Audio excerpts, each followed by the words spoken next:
Émission spéciale Noël en direct depuis la station de Prat-de-Lissomment en Haute-Savoie.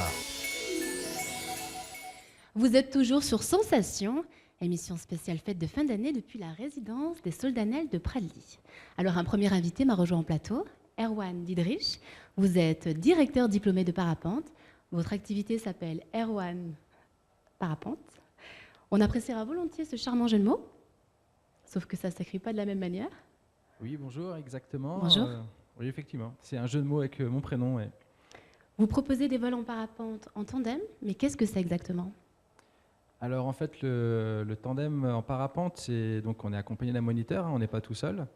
Et donc, c'est la meilleure façon pour tout le monde de voir un peu ce qui se passe là-haut, en sécurité. Et puis, on a l'avantage ici, dans les Alpes, surtout dans notre région, d'avoir des décollages très faciles et des vallées magnifiques au niveau panoramique. Donc voilà, c'est un grand moment de plaisir. Et en tandem, ça veut dire quoi ? Le tandem, en fait, c'est qu'on est deux. Donc un moniteur, le moniteur est derrière, vous êtes devant, assis confortablement, et en fait, vous profitez du paysage. On vous sollicite à peine pour le décollage, quelques pas. En l'air, vous êtes assis très confortablement, et à l'atterrissage, c'est pareil, quelques pas, et hop, ça y est. Si vous aviez à nous faire une présentation sur le parapente, qu'est-ce que c'est exactement ? Eh ben, en fait, si on l'a fait de façon très rapide, on va dire que le parapente, c'est un morceau de chiffon qui a quelques bouts de ficelle, qui est beaucoup plus élaboré que ça quand même, hein, parce qu'aujourd'hui, on a le record du monde est de 565 km, donc ça veut dire que ça vole quand même très très bien. Et nous, en fait, l'avantage du tandem, c'est que maintenant, on a des voiles qui nous permettent de voler quasi aussi bien que les très bonnes voiles solo, et donc d'offrir ça aux personnes qui veulent découvrir la magie du vol. Et de pouvoir en profiter pleinement. En général, on part sur des vols de baptême de 15 à 20 minutes et ça permet de prendre le temps de bien découvrir ce qu'est la masse d'air et puis surtout les paysages que l'on a ici, quoi. Alors, le premier vol de parapente s'est tenu à Mieuxy en 1978. C'est ça, le 25 juin 78. Ouais. Est-ce que c'est symbolique ? Ah complètement, surtout pour moi, parce qu'en fait, mon père fait partie des gens qui ont commencé ce jour-là. Donc, effectivement, c'est très symbolique, ouais. Très bien. Et votre parcours alors, comment en êtes-vous arrivé là ? Vu que moi je suis né en 76, donc le parapente est né en 78, donc autant dire que j'ai toujours vu mon père voler depuis tout petit, donc forcément, non.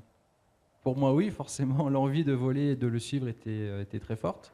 Et j'ai commencé à voler en 89, et depuis, c'est devenu une passion qui est vraiment... j'arrive pas à enlever, quoi. C'est impossible. Et plus qu'une passion, puisque vous avez fait partie de l'équipe de France ? C'est ça, pendant à peu près une dizaine d'années. Mmh. Et puis, du coup, ça m'a permis de forcément améliorer bien mon niveau technique, de voir aussi un paquet de sites à travers le monde, parce qu'on voyage beaucoup pour les différentes Coupes du Monde. Et puis, du coup, voilà, de profiter. Mais en fait, j'aime toujours bien m'avaler ici. Très bien. Grégory, je crois que vous avez une question. Oui, moi je voulais savoir plus sur le lieu. Pourquoi avoir choisi ce lieu pour effectuer vos prestations ? Est-ce qu'on a des spots magnifiques ici pour pouvoir voler en parapente ? Alors le gros avantage qu'on a sur Mieuxy, c'est, outre le côté historique du site, on a aussi une belle pente en herbe qui nous permet de décoller sur à peu près, pas 360, mais à peu près, on va dire 270 degrés au niveau du vent. Donc c'est-à-dire qu'on peut décoller côté du lac Léman, voire côté Taninges, donc avec la vue sur le Mont Blanc qui est une des plus belles de Haute-Savoie, personnellement, sans faire de chauvinisme. Hein. Mais vraiment, on a un balcon qui est super. Et donc du coup, vu que c'est des belles pentes en herbe, on n'a pas de rupture, on n'a pas de falaise. Donc en fait, pour les gens qui pourraient croire que le vertige pourrait les bloquer pour venir faire cette activité, en fait, pas du tout. Parce que déjà en l'air, on n'a pas de vertige. Et les décollages que l'on a, vu qu'ils sont très doux, ne met pas les gens en situation de stress. Au contraire, ça rassure énormément. Du coup, décollage en pente, on atterrit plus bas ? Alors voilà, on va décoller à Pertuiset, qui est à 1630 à peu près.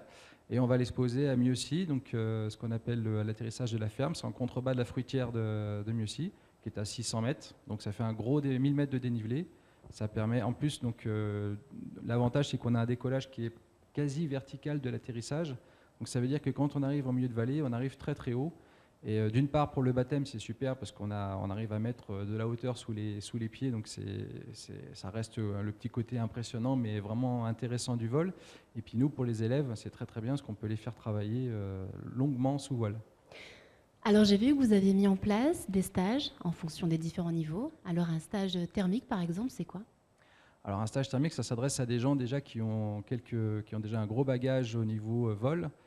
Si vous voulez, on séquence un petit peu en parlant de stage initiation, donc pour celui qui veut commencer, puis après on va avancer, progression, perfectionnement, et le stage thermique vient en 4e position après avoir fait ses 3 premiers stages en fait. Donc ce qui veut dire que les gens attaquent un stage thermique avec à peu près 40-50 vols solo.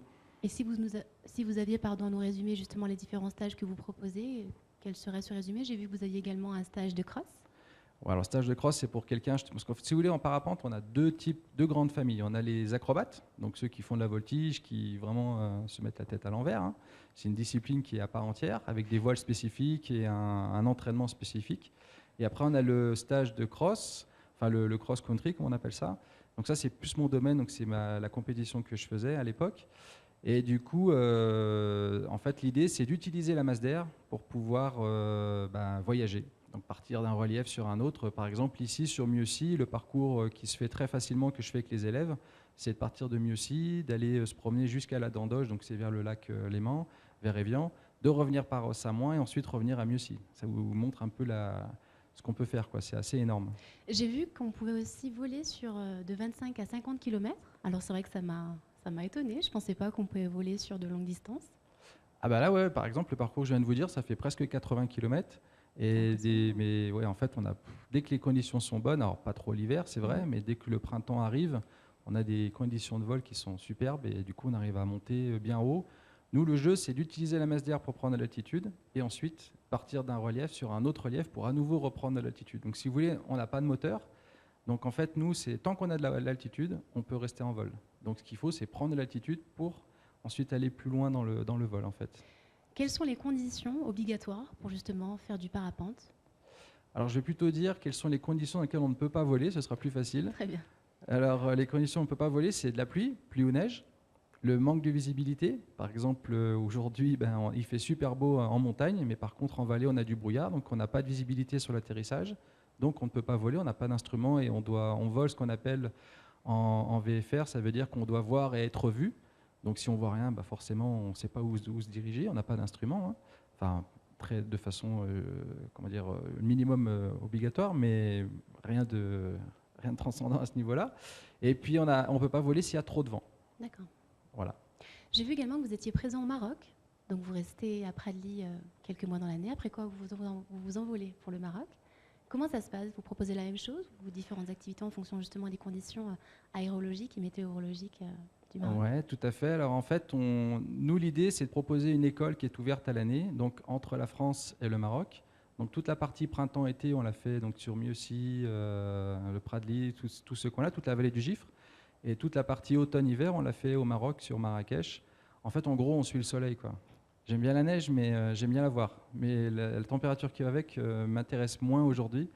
Et c'est plus le soleil qui m'intéresse, la chaleur. Et puis du coup, nous, ça nous permet d'offrir aux pilotes l'occasion de voler toute l'année dans des conditions de vol sympathiques. Mais justement, ça vous est déjà arrivé d'avoir des mauvaises surprises en sachant que les prévisions ne restent que des prévisions.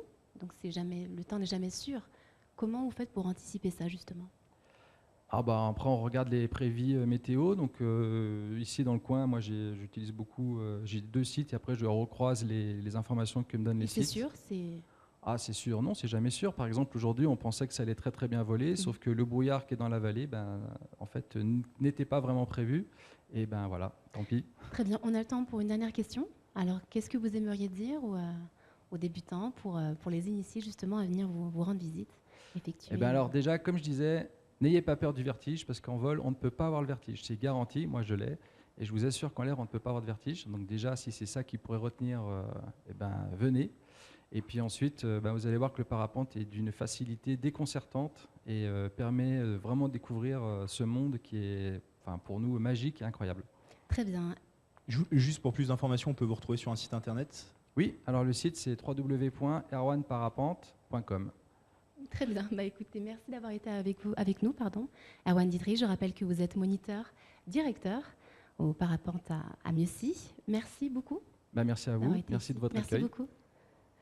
On vous retrouve tout de suite après une courte pause musicale. Émission spéciale Noël en direct depuis la station de Pradly-Saumand en Haute-Savoie.